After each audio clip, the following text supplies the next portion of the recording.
అబ్బాయ్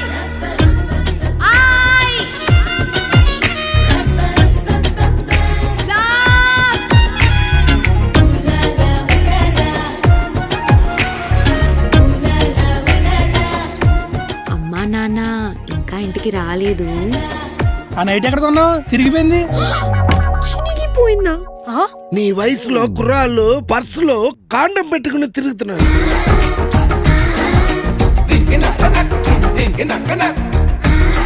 అందరు అబ్బాయిలు ఒకలా ఉండరే, మనం కొంచెం పుషిస్తూ ఉండాలి.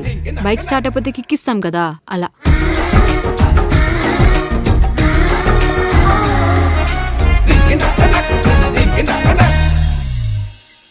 అంగపారు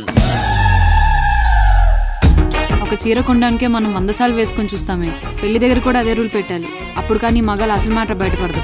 చూడే, అంత హ్యాండ్సమ్ గా ఉంటే ఎలా డౌట్ పడుతున్నావు? ఒకసారి ఆ కాలలో ఉప్పుతున్నాడు చూడు. నాకు తెలిసిరా, నువ్వు పెద్ద తూచిగాడి. మా వాడు వంట కూడా కుమ్మేస్తాడు.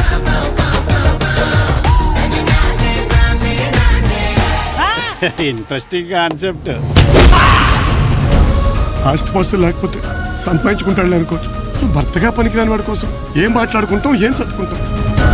ప్రేమించాను నాన్న, వదిలేను కదా. ఊర్లో అంతమంది మగాళ్ళని పెట్టుకుని అటు ఇటు కానీ మీ వాడిని తెచ్చుకున్నాడు.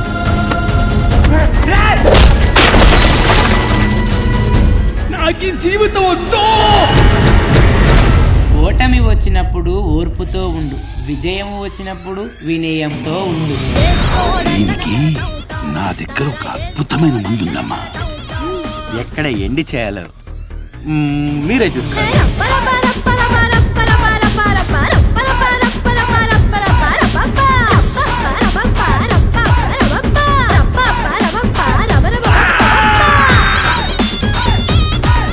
గుర్తు పెట్టుకో, ఎక్కడితో అయిపోలేదు. ఇప్పుడే మొదలైంది. నువ్వు పెద్ద గబ్బర్ సింగ్ మరి.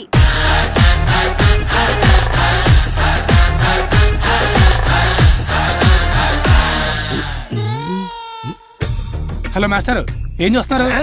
ఉందా లేదా అని ఒక కన్ఫర్మేషన్ అంతే. మగాడి జీవితానికి సేఫ్టీ లేకుండా పోతుంది. మగాడ నాకు డౌటే.